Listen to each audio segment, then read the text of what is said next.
Pronto, agora sim, Fred. Ok, bom dia a todas e a todos, né? É um prazer a gente iniciar hoje, começar a série de seminários, né, promovidos pelo CRISP, do Projeto Erasmus, né?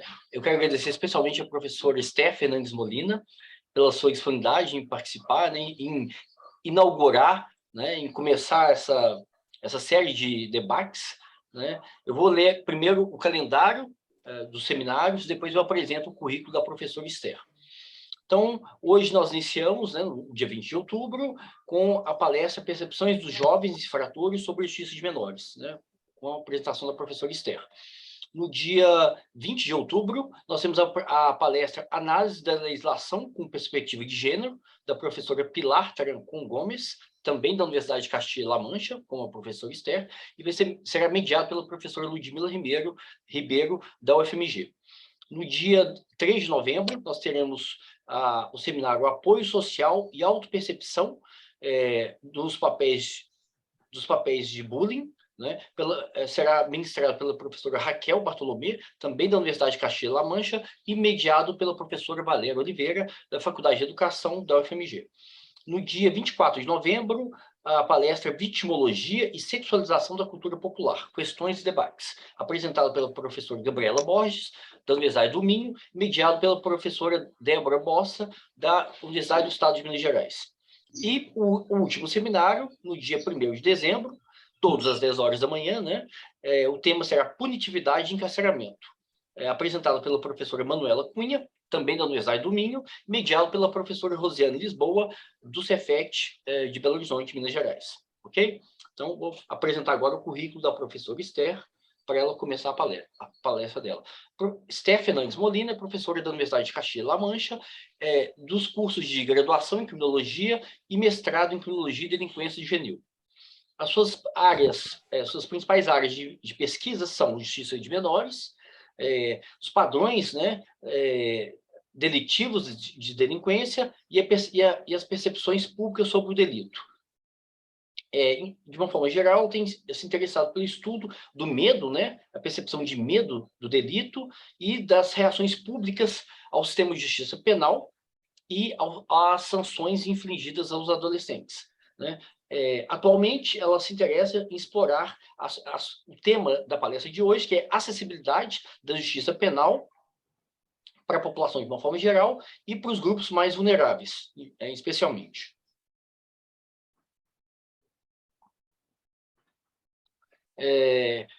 A partir da sua expertise, do seu know-how, ela tem participado de diversos fóruns e tem publicado em revistas nacionais e internacionais, né? Na última década, ela assumiu diversas funções de liderança, né?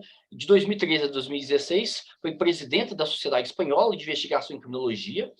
De 2015, no ano de 2015, ela foi coordenadora do Grupo de Investigação em Criminologia e Delinquência Juvenil da Universidade de Castilla-La Mancha e, desde janeiro de 2019, é diretora do Centro de Investigação em Criminologia da mesma universidade. Atualmente, ela é editora-chefe da Revista Espanhola de Investigação em Criminologia e presidenta do Comitê de Ética de Investigação Social da Universidade de Castilla-La Mancha. Então, Esther, agradeço novamente a sua disponibilidade, a sua participação e o tema, que é um tema tão central para a gente entender a efetividade da justiça juvenil, né, que é a percepção dos jovens, né, como que os jovens aderem às sanções e aderem às medidas que eles recebem, né? Então, seja bem-vinda, por favor, pode começar.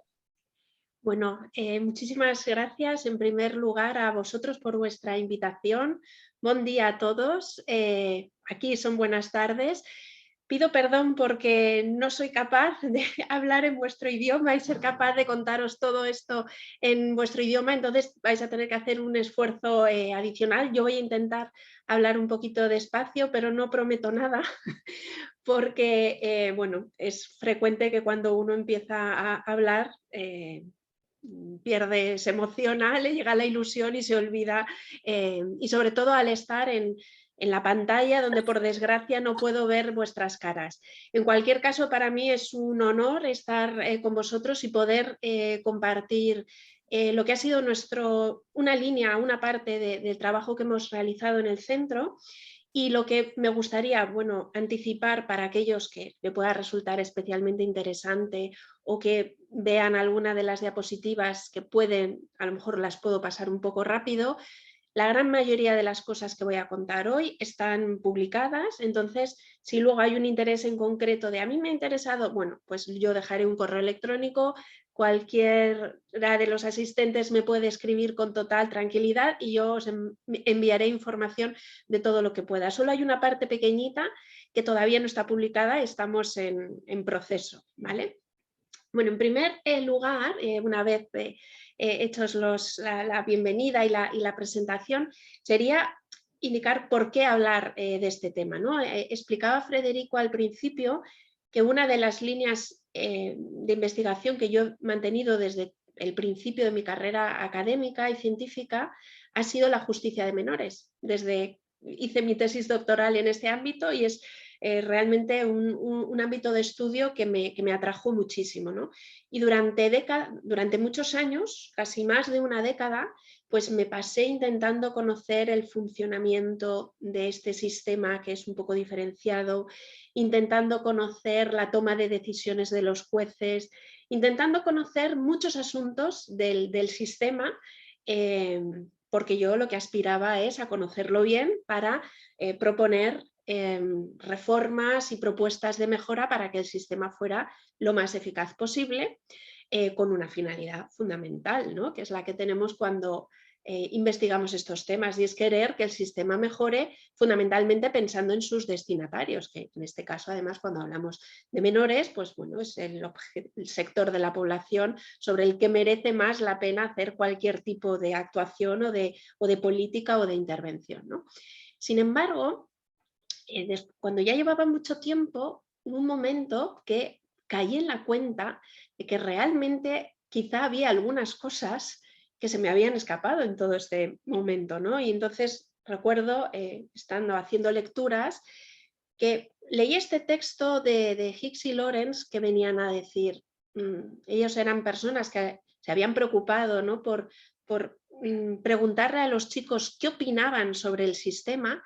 Y esto era algo que en algún momento a mí se me había planteado por la cabeza, pero no consideraba que tenía tanto interés, ¿no? Y estaba más interesada en conocer el funcionamiento del sistema.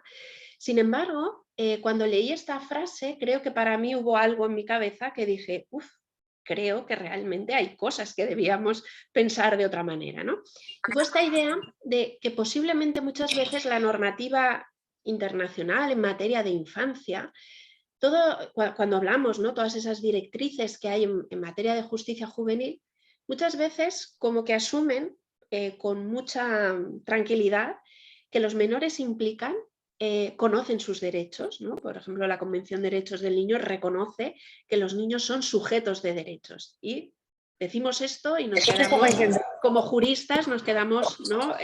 Muy tranquilos diciendo, ya está, el derecho está conseguido, pero que un menor sea sujeto de derechos, si no entiende cuáles son esos derechos, si no entiende cuando pasa por un procedimiento penal, qué significa esto, cuál es el alcance que tiene pasar por un procedimiento y cómo va a afectar esto a tu vida personal, realmente yo esto no me lo había planteado, y realmente esto tiene mucha importancia para que todo el sistema funcione bien.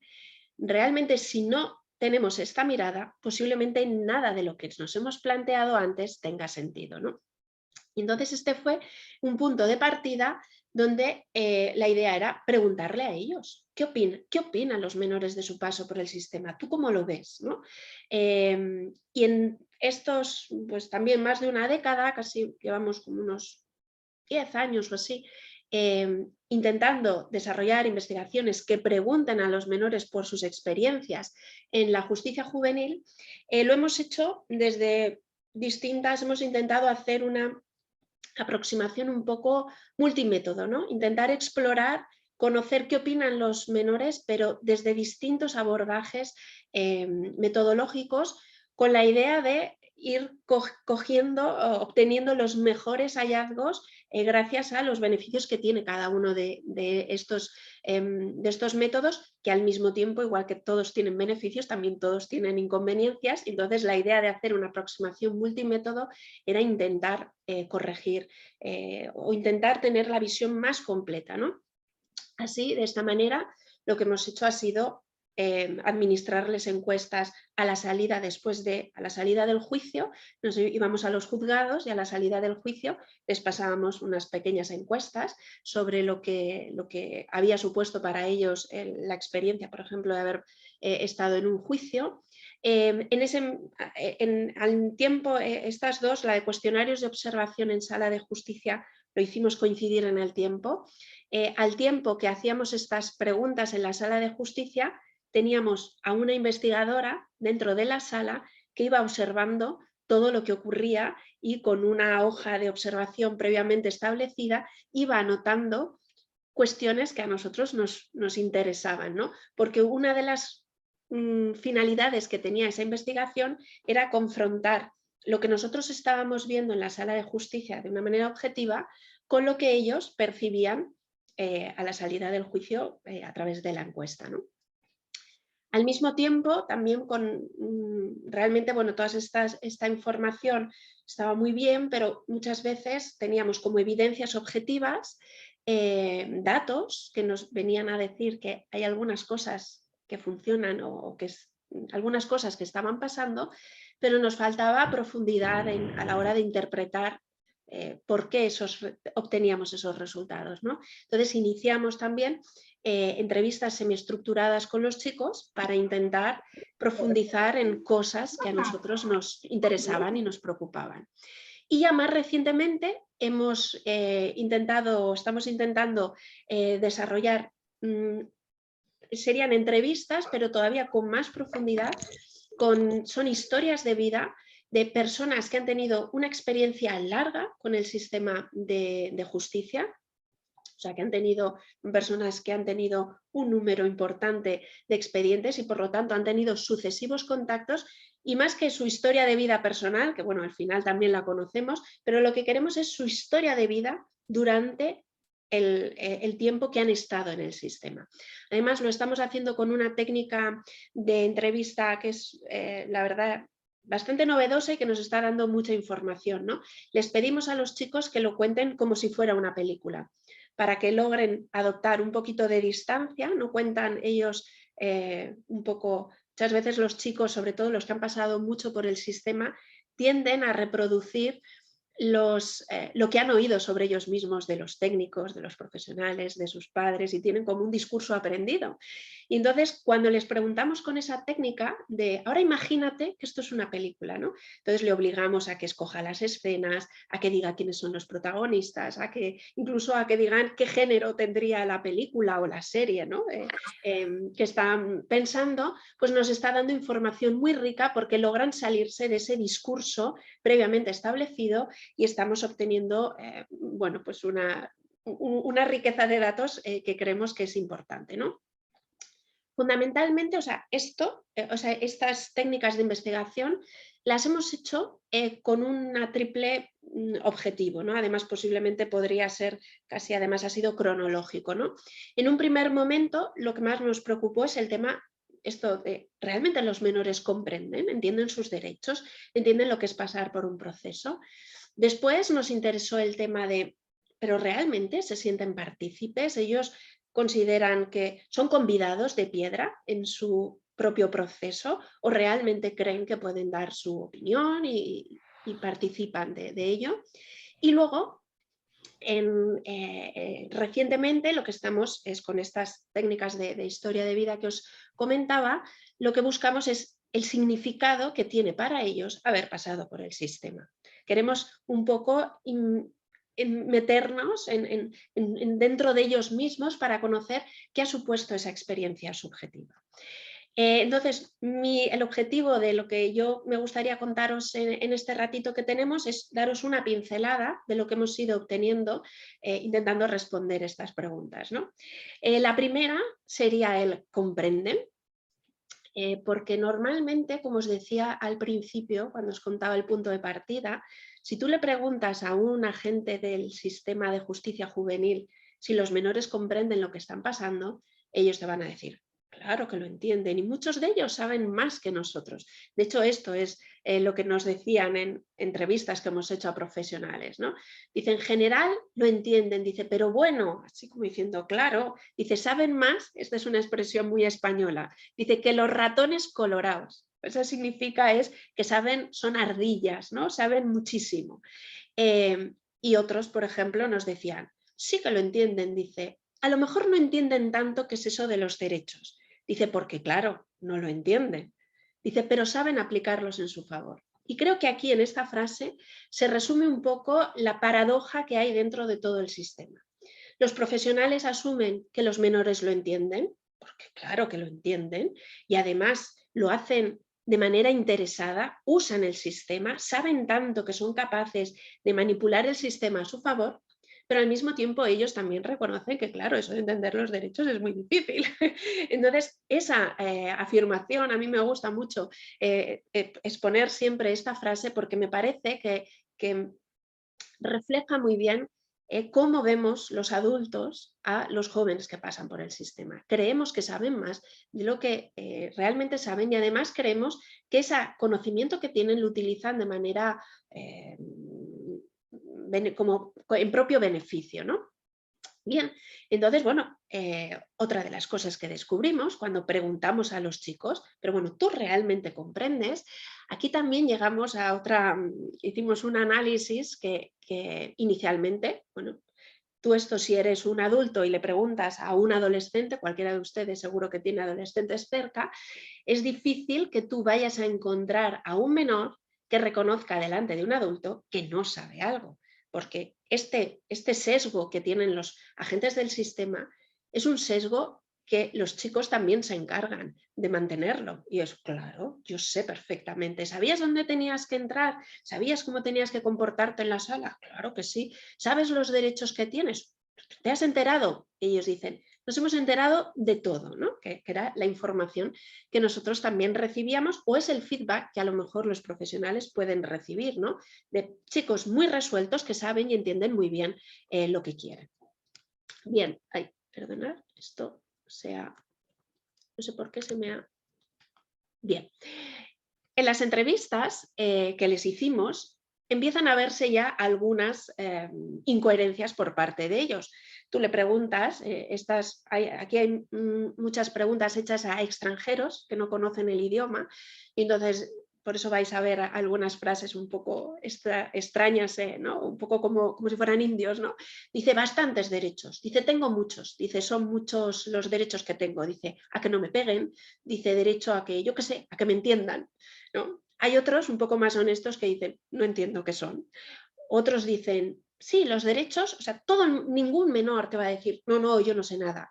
Todos quieren decir, algo sé, ¿cómo no voy a saber si yo he pasado por el procedimiento, ¿no? Pero realmente, cuando empiezas a preguntarles, dice, hombre, dice, no sé, o sea, te dicen, ya está, firma aquí, te dicen, firma y ya está. Y dice otros, tienes derecho a no declarar hasta que tu abogado no esté presente. No sé qué más. Dice, vamos, mis derechos. Porque existe una cosa, o realmente en toda la sociedad, normalmente cuando uno se va haciendo mayor, existe una socialización legal que se encarga de ella, los medios de comunicación y en gran parte Hollywood ha hecho que muchos de nosotros conozcamos nuestros derechos constitucionales. Sin embargo, esto no significa que el hecho de que yo sepa que tengo un derecho a un abogado no significa que yo entienda que comprendo el alcance de lo que eso significa, que tengo el derecho a una asistencia letrada y a ejercerla de una manera efectiva. Y de hecho, ante la prueba esta de decir, pero realmente saben ellos lo que está pasando, en esa investigación donde hacíamos la observación a la salida, cuando hacíamos la encuesta, les preguntamos, les enseñábamos un croquis y les decíamos, ¿y sabrías identificar quiénes eran las personas que habían dentro del sistema? Y fijaros los resultados tan impresionantes o sorprendentes que conseguimos, ¿no? Por ejemplo, un 77,4% de los chicos dicen que saben quién es el juez. pero esto significa que hay un 23,6% que no sabe quién es el juez. Claro, después de haber salido de un juicio donde un juez va a tomar una decisión por ti, donde se supone que ha habido un procedimiento adaptado al menor, ¿no? La legislación es muy exigente con esto, y a la salida uno descubre que, por ejemplo, un 10% de los chicos no sabía, no era capaz de identificar quién era su abogado. Esto significa que quizá no todo se sabe como creemos que lo saben realmente, ¿no?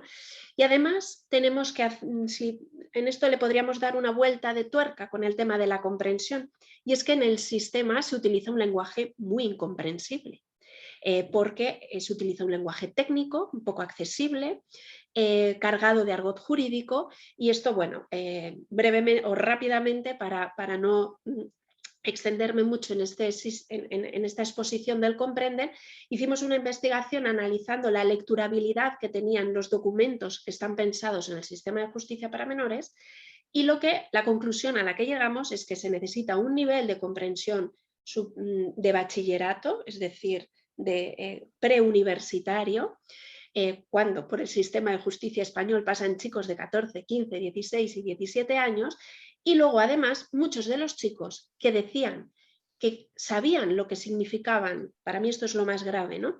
Muchos chicos que decían, sí que sé lo que significa esta palabra, una palabra muy técnica. Sin embargo, cuando le pedíamos que la definían mal. Esto significa que hay una incomprensión grande y una sobreestimación del conocimiento de lo que los chicos tienen en el sistema, ¿no?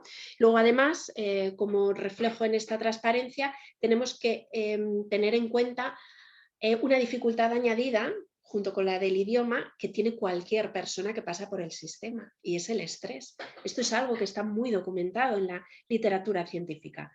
Pasar por el sistema, para aquellos que estamos familiarizados con el sistema, ¿no? como todos los aquí presentes, que hemos ido a muchas audiencias, conocemos a los profesionales, no nos parece un sitio estresante, pero para alguien que pasa por el sistema de manera eventual o es su primera vez, normalmente el sistema es algo que pone muy nervioso, y esa ansiedad hace que nuestro nivel o nuestra capacidad de atención baje mucho, y eso significa que cualquier persona ya tendría dificultades para entender las cosas. Pues si ya son chicos que de partida tienen dificultades para entender lo que está pasando, comprenden que la pregunta que teníamos inicialmente es que comprenden mucho menos de lo que nosotros intuimos, ¿no? Y el caso, por ejemplo, esto lo voy a pasar un poco rápido, pero luego si quieren en las preguntas, creo que un caso muy claro donde esa incomprensión se ve muy claramente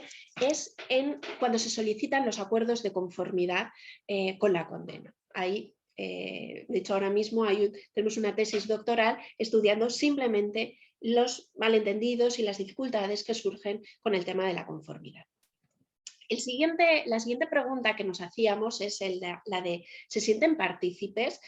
Esto voy a intentar explicarlo de una manera muy rápida, pero de alguna manera, bueno, dejaré para compartir la presentación y bueno, hay lecturas donde se puede profundizar, pero en principio toda la literatura, toda la normativa internacional en materia de infancia considera que el derecho a la participación, de hecho la Convención de Derechos del Niño lo considera uno de sus 4 valores fundamentales, y en 2 observaciones generales que el Comité de Derechos de los Niños ha hecho al derecho a la participación, ha ido profundizando y explicándonos muy bien qué significa que un menor puede participar en el procedimiento.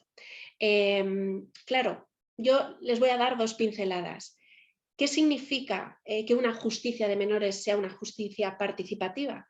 Para empezar, tiene que ser una justicia que escucha, y eso significa un cambio de actitud por parte de los profesionales, porque si tú vas a escuchar, significa que tienes que partir de la base de que el menor tiene algo importante que decir, que cuando tú al menor lo invites a dar su versión de los hechos, a que opine sobre la condena que le vas a imponer, de alguna manera quieres escuchar su opinión, no porque te lo diga la ley, sino porque tú realmente quieres saber lo que opina.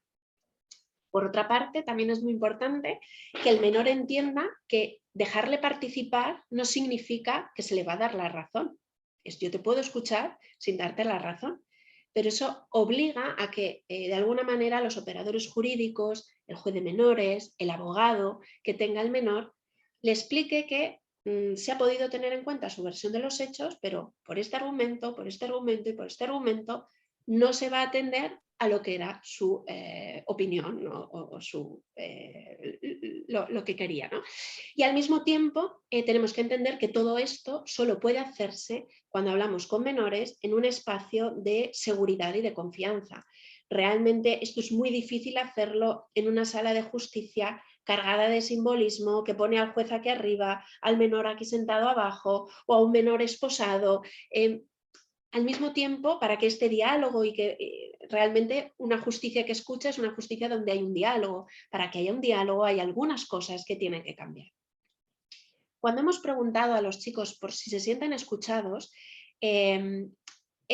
muchos de ellos consideran que sí, realmente el juez me dijo, normalmente saben que en todas las democracias el Estado de Derecho, el derecho a un juicio justo obliga que el acusado sea el que tiene el derecho a la última palabra. Y normalmente los jueces dicen, y en este caso, ¿y el menor tiene algo que decir? Entonces normalmente los menores escuchan esa pregunta y por eso la gran mayoría sí que dicen, me han dejado participar. Porque lo que nosotros observamos en las salas de justicia es que efectivamente los jueces preguntan a los menores sobre ¿y tú qué opinas sobre todo esto? Lo que ocurre es que la gran mayoría consideran que lo que ellos han dicho no han sido tenido en cuenta. De tal manera que ellos consideran se me ha garantizado el derecho a ser oído, pero no el derecho a ser escuchado, que son dos cosas muy distintas, ¿no? Bien, realmente cuando luego hemos hecho entrevistas a los chicos, bueno, hemos confirmado que efectivamente ellos no tienen mucha sensación de participar, ¿no? Primero porque el sistema es muy rápido. No, tú llegas a un sitio y dices, no, la primera vez, dice, no me lo imaginé para nada así. Dice, tú entras, sí, el primer caso está, la primera cita está reflejando un caso de conformidad. Tú llegas, sí, te conformas, sí o no, firmas y te vas. ¿Qué oportunidad ha tenido un menor de participar cuando hay un acuerdo de conformidad? Prácticamente ninguno. Muchos, como dice este chico aquí, dice, es que a veces el juez dice, cuentas tu versión y no te hacen caso.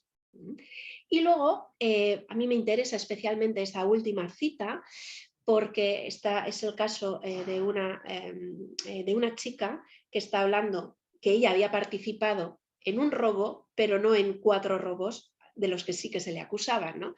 Y entonces dice, es que mi abogado me dijo, mejor no digas nada, porque si no va a ser peor. Dice, me tuve que callar y eso no me gustó. Estos testimonios demuestran que aunque nosotros pensemos que los menores son infantiles y no perciben las cosas, los menores, como cualquier otra persona, y especialmente porque son adolescentes y son muy susceptibles a cómo son tratados y a que sean tratados como adultos, son muy... tienen mucha percepción, o sea, están muy observantes sobre estas cuestiones y cuando no se les deja hablar, ellos lo ven de una manera muy negativa. En esta presentación, o sea, en este gráfico que os presento aquí, os presento algo que tengo que explicar un poco rápido y si luego alguien tiene dudas lo podemos comentar después. Una de las cosas que nos llamó mucho la atención fue que cuando nosotros estábamos dentro de la sala de justicia anotábamos si considerábamos que al menor se le había dejado participar de una manera positiva, ¿no? Y luego a la salida les preguntábamos.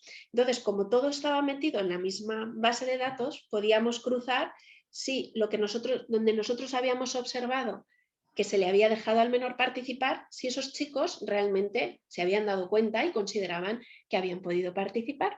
Cuando buscábamos que la correlación fuera positiva y fuera alta y en sentido positivo, descubrimos un resultado inesperado. Esto es lo que llamamos en ciencia un no resultado, porque nosotros lo que buscábamos confirmar era que cuando a los chicos se les da la oportunidad de participar, ellos se sienten que han podido hacerlo. Claro, el resultado fue precisamente el contrario. Entonces, Inicialmente, como se puede imaginar, esto nos creó como mucha distorsión. Algo hemos hecho mal, ¿qué estamos haciendo en el análisis, ¿no? Pero luego, pensándolo mejor, descubrimos, es que esto es un resultado. Nosotros hemos visto a muchos jueces con muy buena voluntad, con mucha preocupación, con muchas ganas de hacer partícipes a los chicos, pero que en su procedimiento, en la manera en la que se han dirigido, el lenguaje que han utilizado, no ha llegado a los menores. Y de hecho había menores a los que no se les había dado tantas oportunidades para participar y consideraban que habían podido participar, y había muchos otros a los que se les había dado oportunidad de participar, pero no lo sentían así. De alguna manera, esta discordancia viene a reflejar lo que hablábamos antes, ¿no? Comprenden menos, o sea, realmente si un juicio, por ejemplo, es un acto de diálogo, esto significa que el canal de comunicación tiene que fluir, y para nosotros este resultado lo que explica es que incluso los jueces más bien intencionados, con mejor especialización, quieren hacer esa justicia adaptada a los menores, les faltan herramientas de comunicación para llegar efectivamente a los menores. Y esto es, creo, una lección aprendida importante, ¿no? ¿Qué percibimos también respecto a la participación, ¿no? Vimos que había mucho en estas observaciones en la sala de justicia, vimos que la justicia funciona, como seguro que muchos de los que están aquí saben, con mucho automatismo. Y los menores al final acaban asintiendo y dando poco ruido, ¿no? Porque de alguna manera creo que lo que tampoco podemos, aunque la Convención de Derechos del Niño, ¿no?, diga que ahí tiene que haber un diálogo de confianza y se tienen que dar esas opciones de participación, creo que de alguna manera lo que no debemos tampoco engañarnos y entender que el diálogo que se produce en la justicia juvenil es un diálogo que se produce en un contexto de represión, porque los diálogos no se negocian, los castigos no se negocian, se imponen. Entonces, realmente tienes que tener un juez muy habilidoso, con muchas técnicas de comunicación, para que realmente en un contexto de represión y de castigo sea capaz de conseguir que los menores participen, ¿no? Y pretender que con la formación que tienen los jueces de menores, por ejemplo en España, pero por lo que yo conozco en la mayoría de los países, de los sistemas del mundo, de los sistemas de justicia juvenil del mundo, pues realmente con esa formación ese diálogo no puede producirse de la manera que a nosotros nos gustaría, ¿no? Y por último, y esto es lo más novedoso, lo que todavía estamos un poco trabajando, que es el significado que tienen para ellos el paso por el sistema. La primera conclusión que hemos sacado es que realmente el paso para el sistema, o sea, lo que supone para un menor haber pasado por el sistema de justicia juvenil, especialmente es aquellos que tienen mucha experiencia, pues es que es más irrelevante de lo que creíamos, ¿no? Para nosotros cada juicio, cada detención parece que tiene mucha importancia. Sin embargo, lo que hemos descubierto con estas historias de vida es que realmente para ellos significativo solo es las primeras veces. La primera noche en el calabozo, mi primer juicio, el primer día que entro en un centro cerrado, pero luego otras muchas experiencias en el sistema son irrelevantes, ¿no? De hecho, dice una de ellas, hablando de las detenciones, dice, cuando me detuvieron, o sea, hay una de ellas, ¿no?, que tiene una muy mala experiencia con los policías, y desde entonces ya adquiere una imagen negativa sobre la policía y sobre lo que significa la detención, y para ella ya el resto de las veces ya no cuenta, porque para ella ya la policía es el enemigo. Y entonces cualquier otra actuación que vino posteriormente para ella ya no tiene significado, ¿no? Igual que, por ejemplo, otro testimonio de otra chica, aquí es que ha dado la casualidad que hemos entrevistado, sabéis que las chicas son una excepción en el sistema, pero quisimos conseguir el testimonio, y algunas de ellas nos dieron unos testimonios muy interesantes, ¿no? Dice una de ellas, dice, yo cuando llegué, entras a la sala la primera vez y dices, uy, ¿esto qué es?, ¿no? Y dice una de ellas, a mí me decían que me estuviera quieta, que iba a tener muchos problemas, ¿no? Y dice, lo que no se daban cuenta es que a mí esas cosas que me decían no me importaban, me daban igual.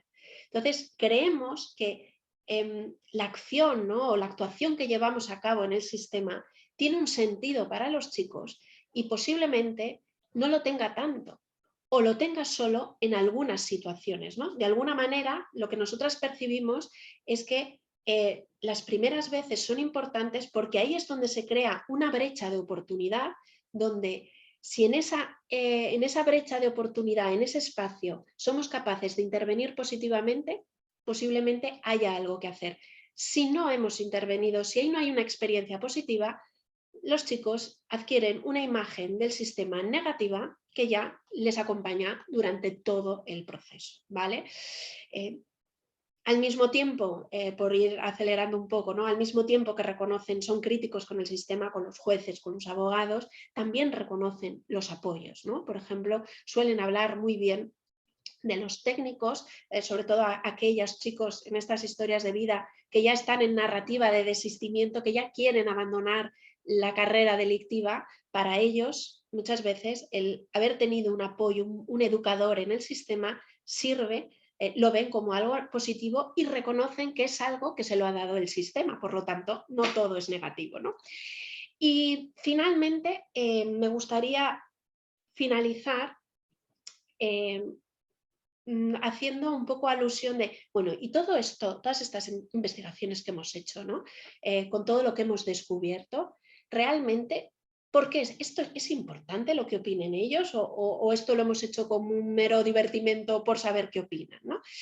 Y al mismo tiempo que íbamos haciendo estas investigaciones, fuimos descubriendo también los hallazgos de otros investigadores que nos contaban que realmente importa mucho lo que dicen los ciudadanos, importa mucho en las actuaciones que tienen lugar entre los ciudadanos y las autoridades legales.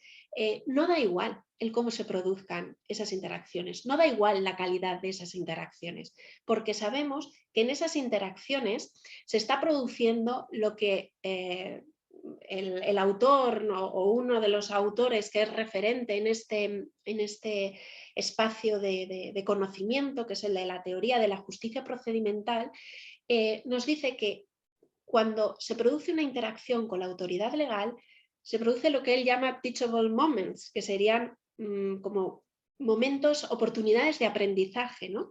Y claro, cuando hablamos de menores, esto tiene especial sentido.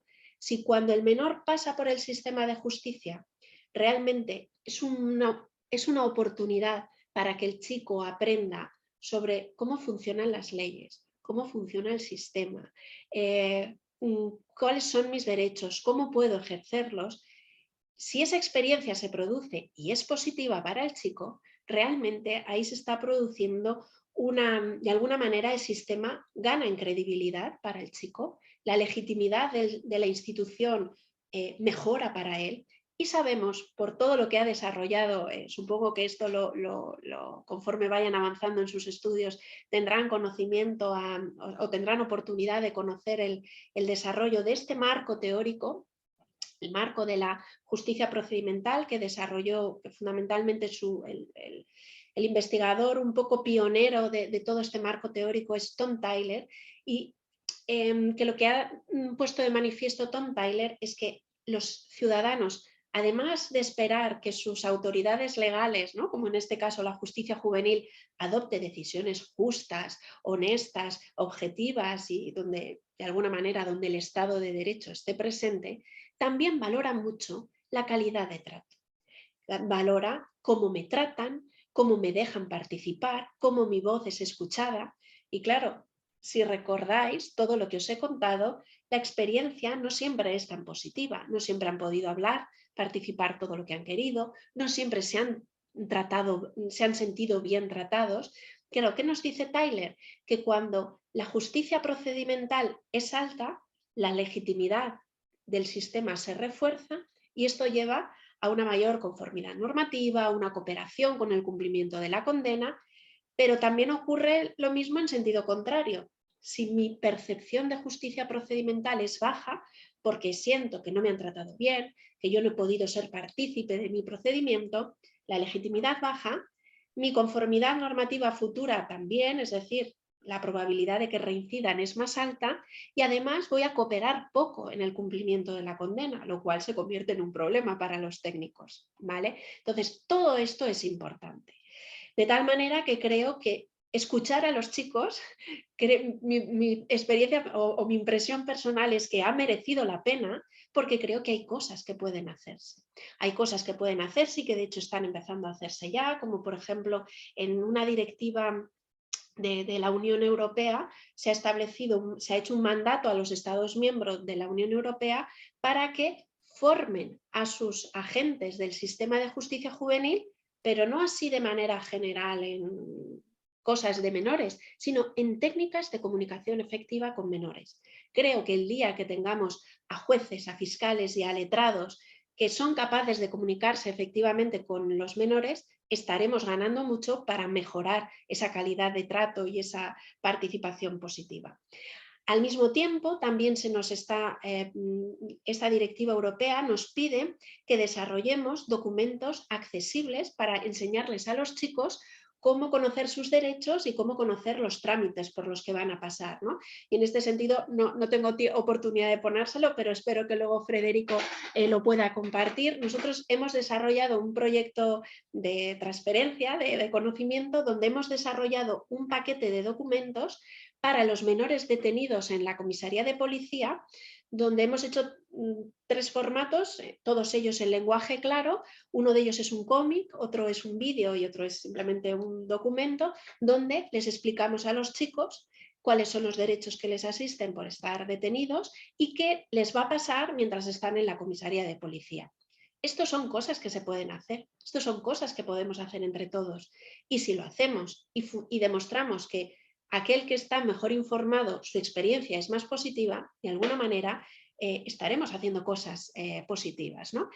Y yo por mi parte voy a acabar aquí. Estoy dispuesta a volver en alguna cosa de la presentación si no ha quedado claro, o cualquier pregunta que se les pueda venir o se os pueda pasar por la cabeza en relación con lo que yo os he dicho. Y también tenéis aquí mi correo electrónico por lo que he dicho antes. Si alguno aquí, ahora o en el futuro se le ocurre que puede necesitar información en este sentido, pues me escribís y muy gustosamente os lo compartiré. E por minha parte, nada mais. Ok, muito obrigado, Esther, né? Foi excelente a sua apresentação. Você trouxe um tema que é fundamental, né? Esther, eu vou falar de forma mais devagar para você entender. Aí você me interrompe, por favor, tá? E Ludmila, se você também, né, quiser me ajudar, por favor. Então, Esther, esse tema é fundamental porque implica na adesão dos adolescentes, né? Essa é uma questão central na justiça no Brasil, na Espanha, na França, na Inglaterra e etc., né? Ou seja, como que a experiência, você fala de uma pedagogia da justiça juvenil, não é isso? Você fala que a justiça juvenil pode ser uma experiência pedagógica, ou seja, como que os adolescentes, né, os jovens, podem tirar dessa experiência algo positivo que vai aumentar a adesão ao cumprimento da medida. Esse é um ponto fundamental. E você, acho que o ponto central que você chama a atenção é como incrementar a competência legal dos jovens. Né? Ou seja, esse é um ponto central. E outro ponto central também, que são os 2 atores, né, o jovem e o juiz. Como capacitar o juiz a comunicar com o jovem. Então, você tem que capacitar, aumentar a competência legal dos menores, dos jovens, né, dos adolescentes, e capacitar os juízes, né? E esse é um problema, e essa é uma questão complexa, como você chamou a atenção, né? Efectivamente, esto no es muy fácil, pero al mismo tiempo lo que nos dice, por ejemplo, todo ese marco teórico esa idea de que pasar por el procedimiento puede ser una oportunidad de aprendizaje, significa que cuando el chico entre no podemos dar por sabido o no podemos dar por sentado que lo sabe todo. Entonces, por ejemplo, ¿cómo incrementar esto que me decías, la competencia legal de los jóvenes? Pues, por ejemplo, aquí los abogados, los letrados que van a defender a los chicos, para mí se convierten en los actores principales en este cometido. Porque si ellos asisten a los menores desde el primer momento, ¿no? La idea es que en la gran mayoría de los países occidentales, los chicos, nada más entrar en el sistema, tienen la obligación de estar atendidos por un letrado. Entonces, si ese abogado les dedica un poquito de tiempo para explicarles, estos son tus derechos, estos son los trámites. De alguna manera, la competencia legal, o sea, recordar que el concepto competencia legal es algo muy importante, porque si no existe competencia legal, no hay derecho a un juicio justo. Entonces, uno tiene que tener la oportunidad de hablar con su letrado y ser capaz de practicar prueba, tiene que ser capaz de dar su versión de los hechos. O sea, la competencia legal son unos criterios muy bien determinados desde hace mucho tiempo por la literatura, y a todo, o sea, para que esa competencia legal exista, para todo esto el letrado es la clave.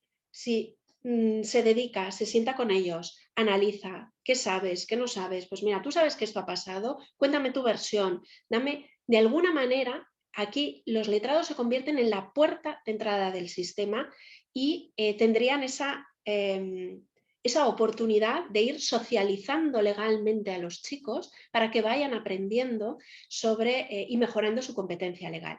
Claro, no sé qué ocurrirá en Brasil, pero en España normalmente los chicos conocen a sus letrados. La gran mayoría de los chicos tienen letrados del turno de oficio, se llama, son letrados gratuitos de los que paga o financia el Estado. Y entonces normalmente los chicos conocen a sus letrados la misma mañana en la que se va a producir el juicio. Como mucho tienen 20 minutos para hablar, en el mejor de los casos, en algunos no llega a 5. Claro, ¿cómo va a hacer el letrado su misión?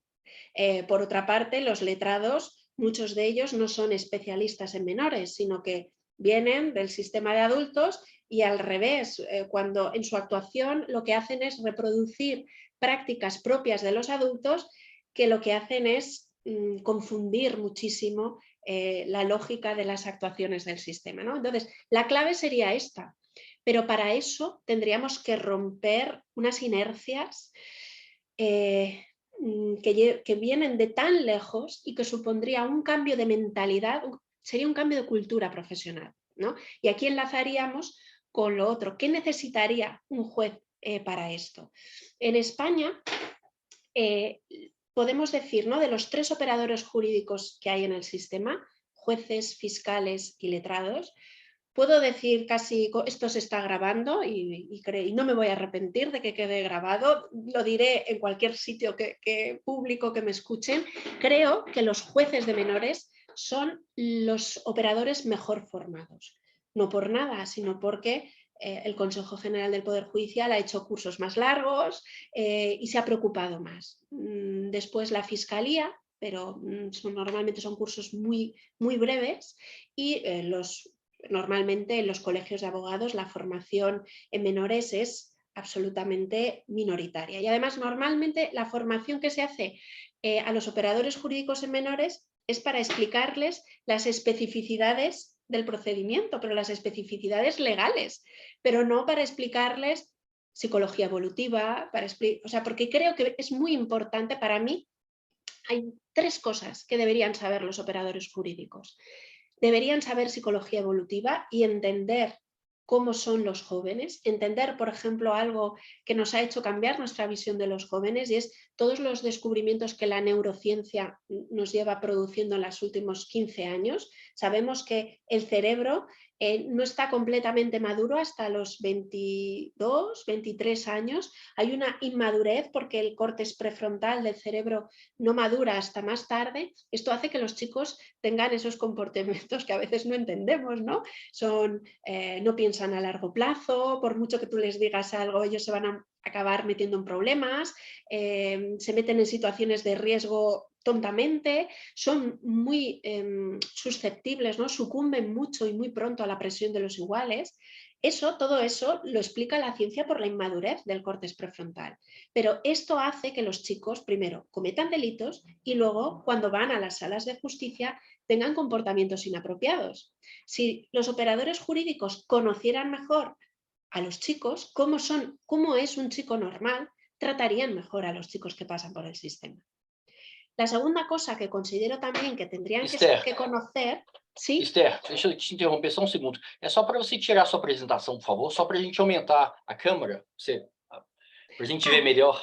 Sí, favor. vale, cierto, que así, perfecto. Obrigado, Esther. Vale, la segunda cosa que yo creo que deberían saber los operadores jurídicos es sobre criminología evolutiva.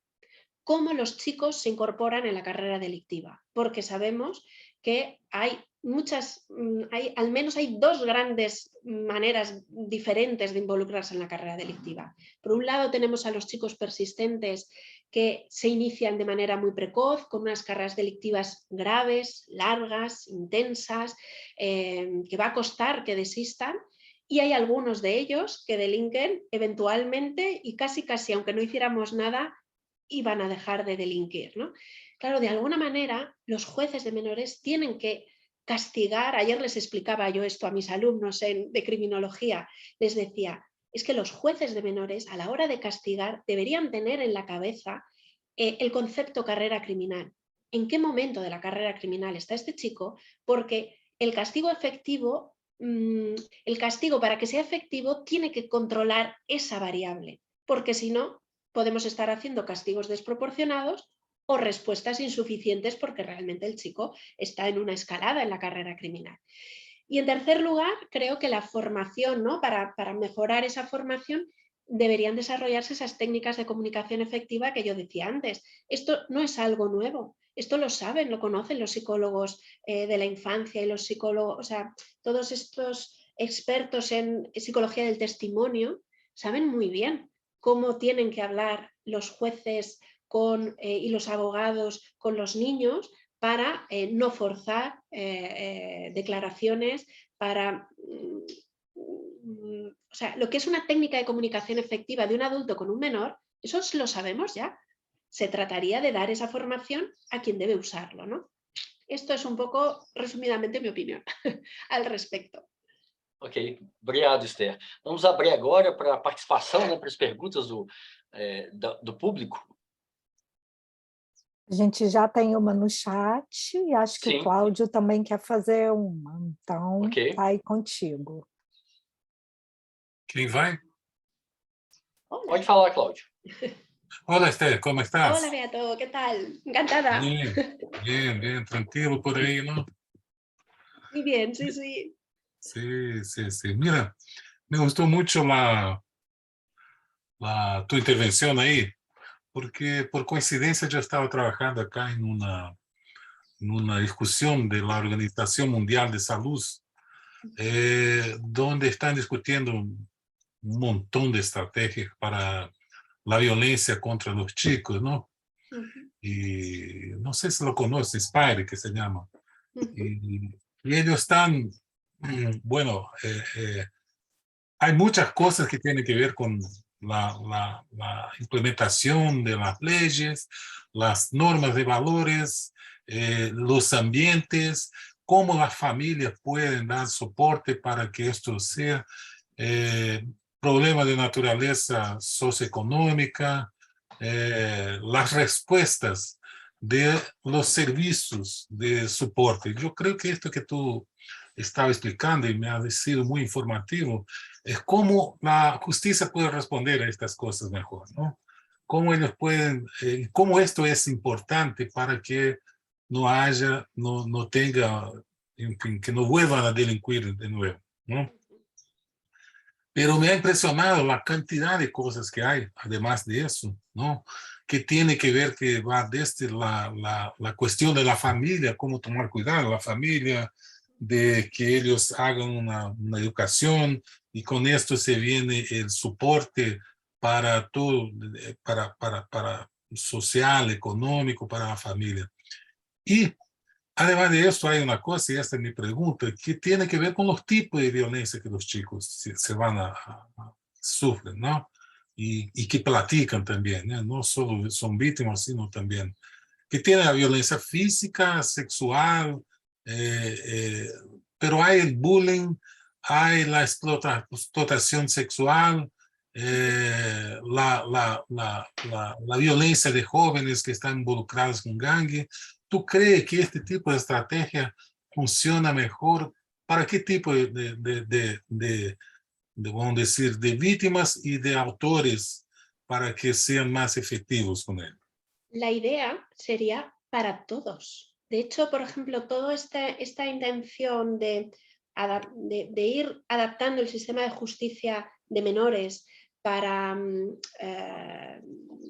conseguir esto que yo os contaba, yo sé, no he tenido, de hecho ni lo he traído porque es una cuestión que se ha desarrollado más en clave europea, pero ha influido tanto que la última, esto que os voy a contar ahora, la última observación que ha hecho el Comité de Derechos de los Niños, reconoce en su texto que gran parte de lo que dice parte de unas recomendaciones que desarrolló el Consejo de Europa que se llama Guidelines on Juvenile Justice. Guidelines on Child Friendly Justice. O sea, la idea sería, tenemos que desarrollar unos estándares para que no es solo cuando los menores interactúen como autores, sino esas guidelines que ha desarrollado el Consejo de Europa están pensadas, por ejemplo, cuando los chicos tienen que acudir al sistema porque sus padres se han separado y tienen que ir, por ejemplo, a hablar y a decir con quién se quieren ir, si con su padre o con su madre. Puede tener que ver cuando han sido víctimas de un caso de violencia en la escuela o porque han sido víctimas de violencia sexual. Entonces, tenemos estos documentos de los que yo os hablaba,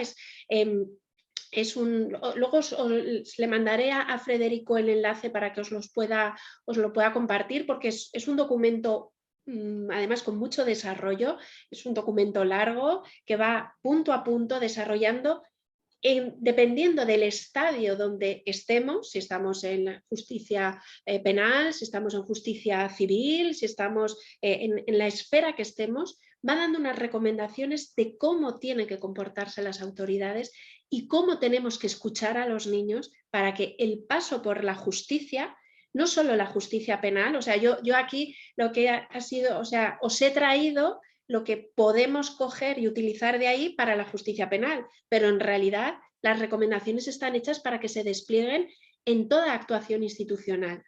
De alguna manera, cuando te escuchaba, Beato, estaba pensando en la idea de la violencia institucional. Creo que de alguna manera los adultos, al diseñar las instituciones de los jóvenes, hemos podido acabar ejerciendo o haber provocado situaciones de violencia institucional por no habernos sabido adaptar a lo que realmente ellos necesitan, ¿no? Entonces, creo que todo lo que yo os he planteado sería igualmente susceptible de ser aplicado en cualquiera de las interacciones que los chicos tengan con cualquier autoridad. Fíjate, por ejemplo, sabéis que todo el paradigma de la justicia restauradora, de la justicia procedimental, se está llevando también a las escuelas, a los ámbitos de trabajo. Yo cuando empecé a descubrir la bibliografía de justicia procedimental, descubrí que en el ámbito laboral hay un montón de producción, porque la idea es cómo una autoridad es legítima, la idea es cómo una autoridad es legítima y cómo debe proceder una autoridad legítima para no maltratar a aquellos sobre los que ejerce el poder. Pues en esto que tú comentabas, creo que no hay un sitio donde se tenga que hacer especialmente bien, es que en todos ellos deberíamos hacerlo bien. La idea es que el chico, cuando pasa por el sistema, tanto porque vaya a declarar porque sus padres se han divorciado con quién quiere quedarse, o si tiene que ir a declarar porque lo han pillado robando en un supermercado, todas esas autoridades deberían ser capaces de hacer una actuación adaptada, ¿no? No sé si me he extendido mucho, no sé si he sido capaz de explicarme bien. No, sí, muy interesante. Solo para complementar, Eduardo, solo para complementar, porque lo que pasa, que yo que estoy comprendiendo de tu exposición y de las cosas que estoy leyendo en los últimos días, tiene que ver con una acción más o menos global, ¿no? Del sistema de justicia, pero hay la familia, hay la comunidad, hay todo un contexto, por ejemplo, socioeconómico, donde se tiene que auxiliar a la familia, porque muchas veces esta es una cosa importante. Y lo que me acuerdo, y Federico puede hablar un poco mejor de esto, Brasil tiene una de las leyes más comprensivas, abarcantes de la que conozco, es muy avanzada. ¿Por qué? Porque ellos no se atienen solamente a los delitos y a los crímenes, sino es que tiene que ver con todo el contexto, cómo se va a intervenir, por ejemplo, a través de muchas instituciones que hay. Es una ley muy bonita, que hay así una cosa muy interesante desde el punto de vista conceptual. Pero la aplicación de ella es un desastre, ¿no? Es un desastre completo, ellos no hacen nada de esto, las leyes son porque la cabeza de los fiscales, los jueces son antiguas y de los policías también, y hay mucha violencia institucional. Entonces es interesante para ver cómo son estas respuestas, ¿no? Creo que Federico ha estudiado en Francia y mostrado cómo el sistema francés es más represivo desde el punto de vista de la concepción, pero desde el punto de vista práctico, ellos son mucho más generosos que nuestro sistema. Efectivamente, es que una cosa es la ley y otra es cómo la aplicamos, que hay una larga distancia, ¿no? Y es verdad que se han desarrollado un poco fruto de la influencia de Naciones Unidas. La gran mayoría de legislaciones sobre justicia juvenil que hay en el mundo son todas, para empezar, muy parecidas. Pero claro, ¿dónde se diferencian? En cómo se aplica y en los recursos disponibles que hay para cada uno de ellos, ¿no?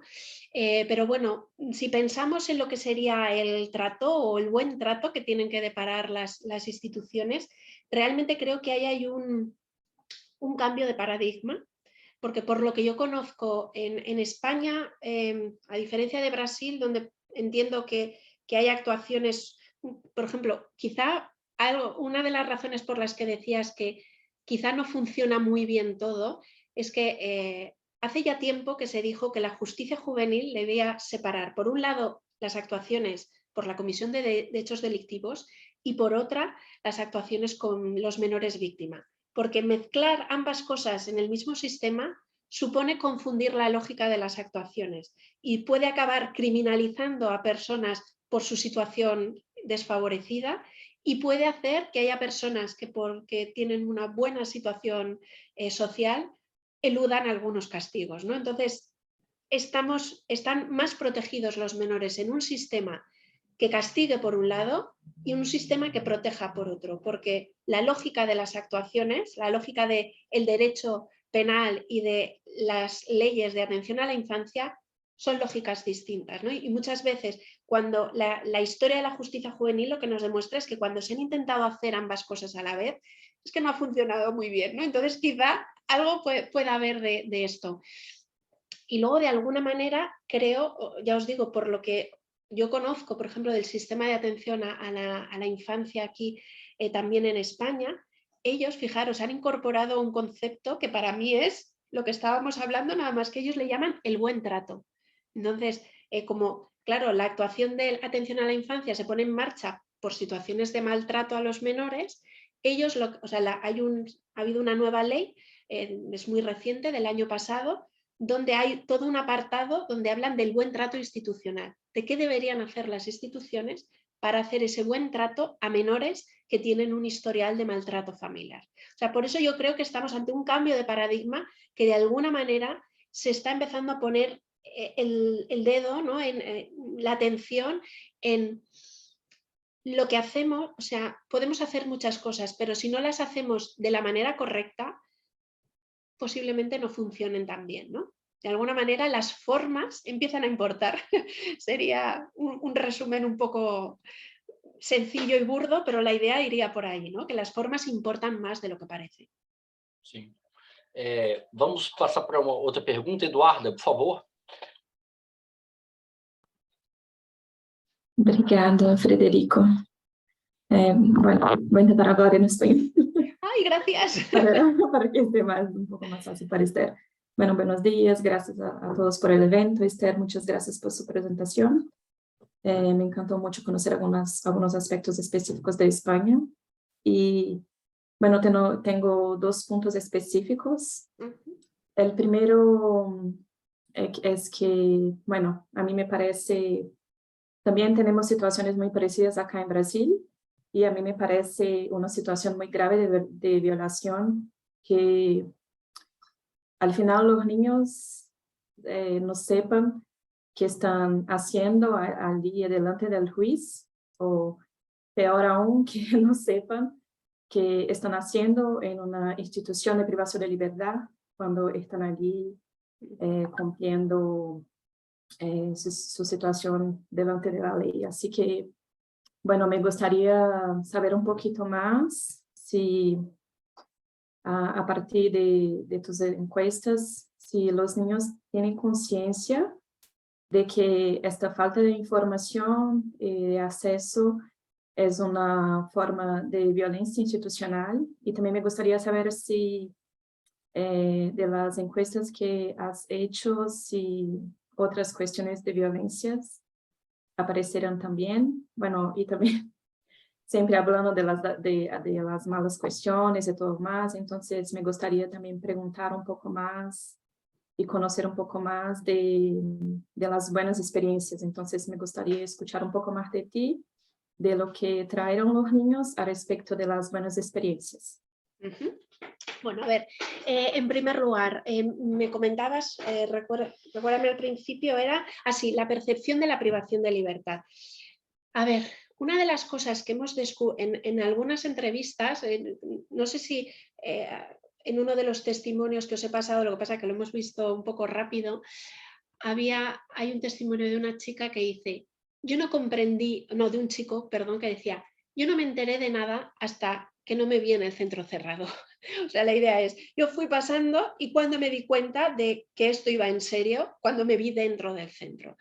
Normalmente las experiencias de los chicos, la vivencia de la privación de libertad no es especialmente negativa, porque en España ha habido una de las cosas que se hicieron bien con la nueva ley fue crear recursos. Normalmente los centros suelen ser pequeños y hay, por ejemplo, el porcentaje de personal que trabaja en educación es superior al que trabaja en seguridad, ¿no? Entonces hay bastante trabajo educativo. Entonces ellos no lo ven mal.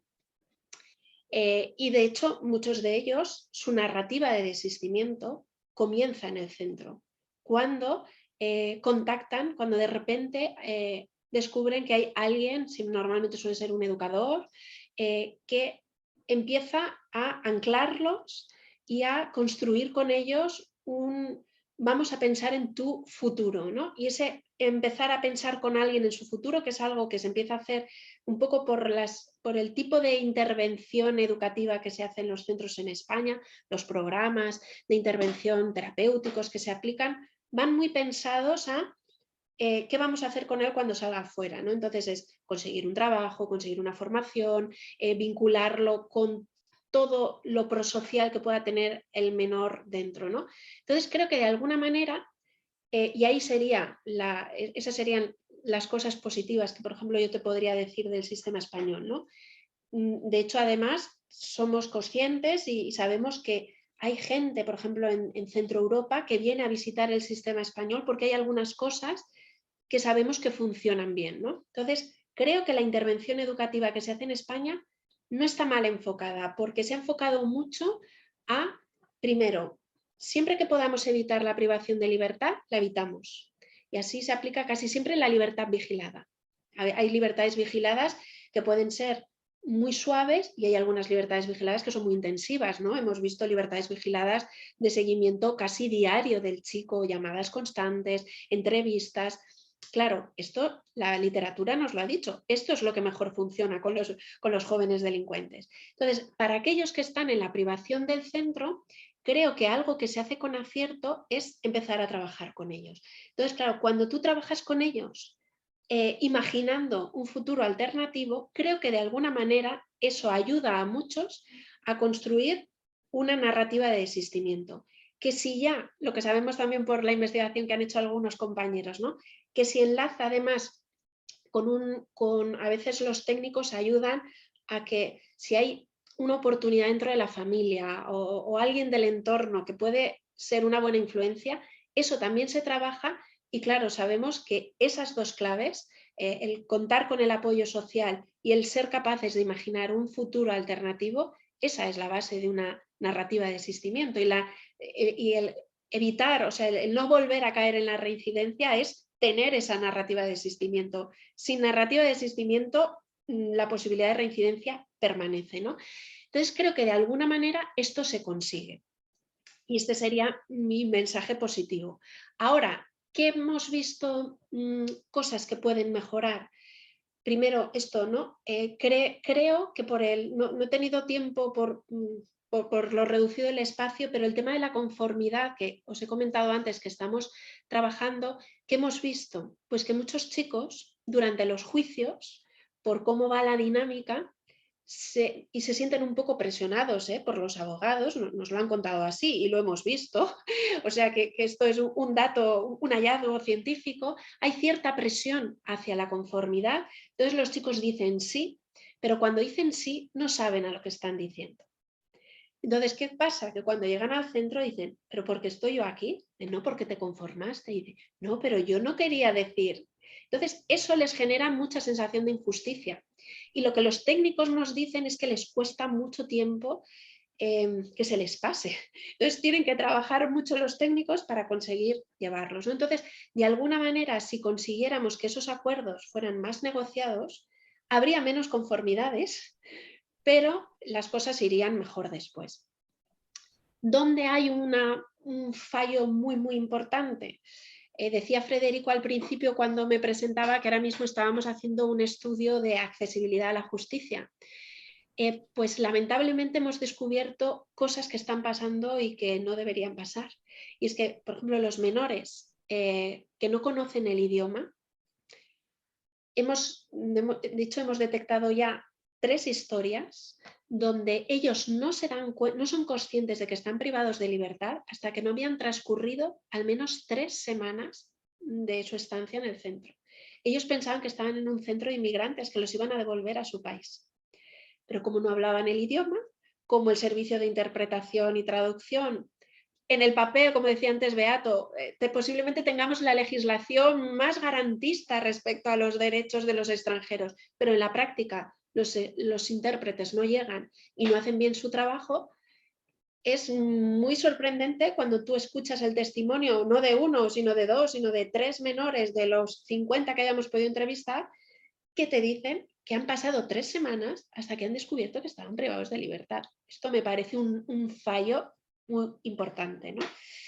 Entonces, de alguna manera, creo que tenemos luces y sombras, hay cosas que se están haciendo bien y son lecciones aprendidas de cosas que funcionan bien, pero al tiempo que esto es una de las cosas también que creo que son positivas de todo este enfoque de la justicia procedimental, ¿no? Que independientemente de lo que nosotros sigamos trabajando con los menores, de cada vez conseguir técnicas de intervención más efectivas o programas de prevención que logren, está claro que la criminología va a seguir trabajando en ese camino, pero al tiempo que se descubren cosas, con muy poco dinero y con muy pocos recursos, simplemente significa cambiar un poco el modo de proceder, podemos conseguir también cambios significativos, ¿no? Entonces, ¿por qué no hacerlo y más en un momento de crisis económica? Posiblemente sea el único margen de actuación que tenemos, que es empezar a hacer las cosas de una manera un poco distinta cada uno de nosotros. Pero para ello los profesionales tendrían que ser conscientes de esto que nosotros entendemos como que ocurre, pues que realmente está sucediendo. Yo he tenido la oportunidad de hacer formación con abogados, con jueces, con técnicos, y en petit comité lo reconocen. Dicen, sí, es verdad, esto pasa. Pero luego no hay un convencimiento tan fuerte como para decir tenemos que hacer algo.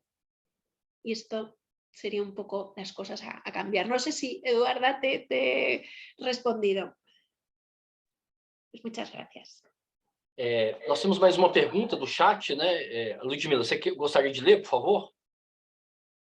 Vou tentar traduzir. Sim, por Voy a favor. intentar hacer la traducción. Sim. Tenemos acá a Nízia Chaves, que es una investigadora de la Escuela de Salud Pública, que tiene una actuación con la temática de la salud en el sistema de cárceles. Le brinda Esther con un saludo. Subraya que le llamó la atención el carácter educativo de su presentación. para ella es muy relevante porque muchas de las veces los jóvenes, cuando son mejores informados acerca del funcionamiento de las leyes, se cambian en protagonistas, pueden tener un aprendizaje un poco mejor en términos de conocer las sanciones a que están sometidos. Una de las cuestiones que subraya Anísia es la problemática que ustedes planteaban, que es la cuestión de los la cuestión de los malos tratos, Sí. La violación de derechos en el cumplimiento de la punición. Entonces, que es muy importante que tengamos investigaciones como la de ustedes, porque nos ayudan a comprender un poco más de la realidad y cómo los jóvenes se someten a la sanción cuando son capaces de comprender un poco mejor qué es la sanción. Totalmente de acuerdo. Ya te digo, o sea que para nosotros también fue, o yo personalmente como investigadora, era algo que yo no me había planteado, ¿no? Pero cuanto más, o sea, cuando de repente hubo como, para mí fue como una iluminación, lo he dicho al principio, y cómo no se me había ocurrido esto antes. Y cuando empiezas a indagar y empiezas a interesarte, descubres que es mucho más importante de lo que inicialmente incluso tú habías pensado, ¿no? Porque si perdemos esta dimensión, y yo creo que esto es algo bueno, que lo ideal sería que esto lo pudiéramos trasladar a los adultos, ¿no? Comentabas que esta persona trabaja con adultos, ¿no? Es que todo lo que estamos aquí explicando para los jóvenes lo podríamos hacer exactamente igual con los adultos y tendrían exactamente igual el mismo beneficio. Por eso os digo que de alguna manera mi convencimiento es que estamos ante un cambio de paradigma, que de alguna manera se está empezando a pensar en serio en esto. Pero siempre que hay cambios, llevan un tiempo, por ejemplo, todo este hilo de investigación, o sea, todos estos hallazgos tienen que llegar, pues tenemos que ser capaces también los investigadores de hacerlo llegar a aquellos que realmente tienen la capacidad. Esto yo me gusta cuando hablo con los jueces de menores, como sé que les gusta a ellos mucho ser protagonistas, porque están acostumbrados a serlo siempre, yo siempre les digo, yo no puedo cambiar las cosas, yo lo único que puedo hacer es venir y contarles lo que sé. Digo, porque yo no puedo impactar en el sistema. Los únicos que pueden hacer una actuación diferenciada son ustedes, ¿no? Y esto normalmente les suele gustar. Entonces la idea es cuando realmente logremos convencerlos que con una actuación distinta, digo jueces como puedo decir policías, realmente por ejemplo todo el paradigma de la justicia procedimental ha tenido, al menos en Estados Unidos, una traslación aplicada muy clara a la policía. La policía ha cambiado muchas cosas o se han hecho programas para intentar cambiar cosas dentro de la policía, porque claro, con la autoridad legal con la que los ciudadanos tienen más interacción normalmente es con la policía. Y bueno, ahí se han aprendido cosas, hay lecciones aprendidas, hay cosas que funcionan, hay cosas que no funcionan, entonces creo que estamos en un proceso y conforme vayamos avanzando, posiblemente dentro de 10 años, pues esto no sea tan raro y esté incorporado, por ejemplo, a la formación de las escalas básicas de los profesionales cuando entran al sistema, ¿no? Ojalá. Ok, obrigado. Nós temos tempo para mais uma pergunta, Esther? Como está seu tempo? Sí, yo ya lo he dicho antes, Sí. yo tengo tiempo. Ok, obrigado. Eu queria só fazer um comentário sobre como que é na Espanha o jogo de forças, né? Então, por exemplo, na França, aquilo que o Cláudio falou, a proteção judiciária da juventude, a equipe técnica que atende o jovem, ela tem uma formação nacional. Então, você tem uma escola nacional, eu visitei essa escola, você tem uma escola nacional que forma um curso de 4 anos, né, que forma a equipe técnica. Eles têm uma formação forte em pedagogia, sociologia, direito e etc. Então, esse jogo de forças, né? Então, na França, eu participei de algumas audiências. Então, você vê a polícia e a fiscalia, né, o Ministério Público muito alinhados e a equipe técnica muito aliada com os juízes. Então, você tem um embate de forças. É isso que faz a diferença entre o Brasil e a França.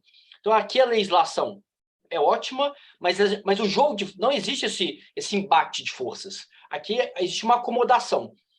Então, o sistema, a polícia, a fiscalia e o juiz, eles estão completamente alinhados. Não existe um conflito, né? Eu queria ouvir, ou seja, mais importante do que a lei, o que o Cláudio chamou a atenção, são as instituições, né? Eu queria te ouvir na Espanha sobre isso.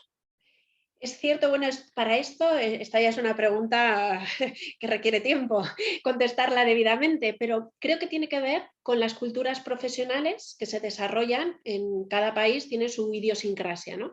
Entonces, cuando uno conoce cómo se forja el sistema de justicia de menores en España, puede entender esto que tú dices.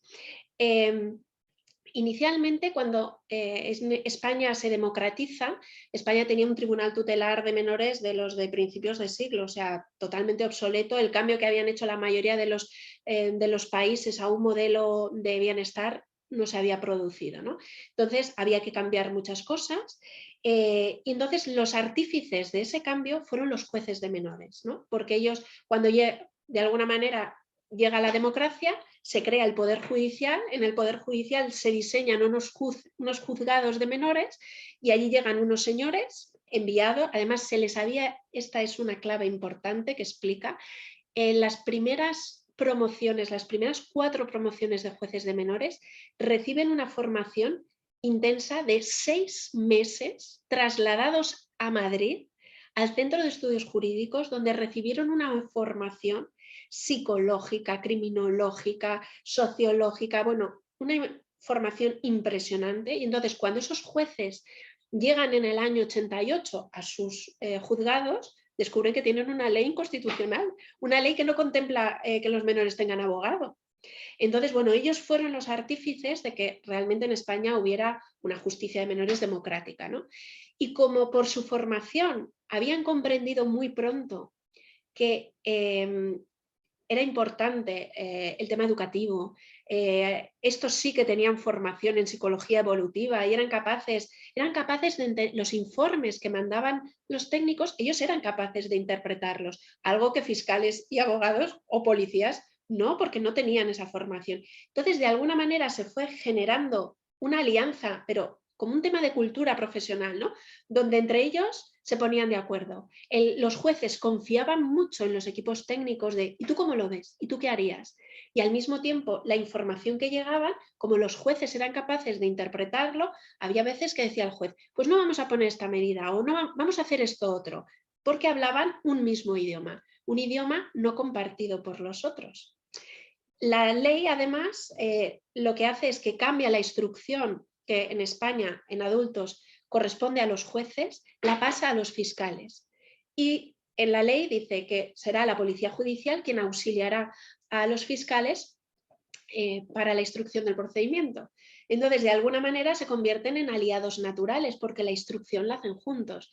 Entonces, posiblemente esto que tú has visto es el reflejo de unas dinámicas profesionales que vienen de cómo los propios cuerpos se han ido creando dentro del sistema, ¿no? Pero bueno, esto daría para que debatiéramos mucho tiempo sobre esto. Sim. Pero Sim. puede ser que esto sea, ¿eh? Obrigado. Ludmila, nós temos uma última questão aqui no chat. Você poderia ler, por favor, para a Esther poder comentar? Claro, sí. Voy a intentar hacer una vez más Gracias, el gracias. cambio. Ahora tenemos una cuestión de Luis Fernando Paz, que es un investigador acá en nuestro centro. Le brinda también, le felicita por presentarnos una discusión tan interesante acerca de la justicia participativa. Entonces, su cuestión es si usted podría presentar algunas evidencias empíricas de estrategias de pedagogía del sistema de justicia criminal en términos de las decisiones de los tribunales. A él le gustaría saber un poco más en términos de cómo las relaciones entre los sospechosos y los jueces son construidas cuando se adoptan estas estrategias más de oír los sospechosos, decirles mucho más, de una perspectiva con mucho más detalle acerca de sus deberes y derechos. Entonces me parece que esa es la pregunta de Luis Fernando. Vale. Si nos referimos a, para mí, evidencia científica es algo sobradamente demostrado y para mí es algo, no sería capaz de decir que hay unos hallazgos científicos sólidos, robustos, donde podría enviarte mucha información.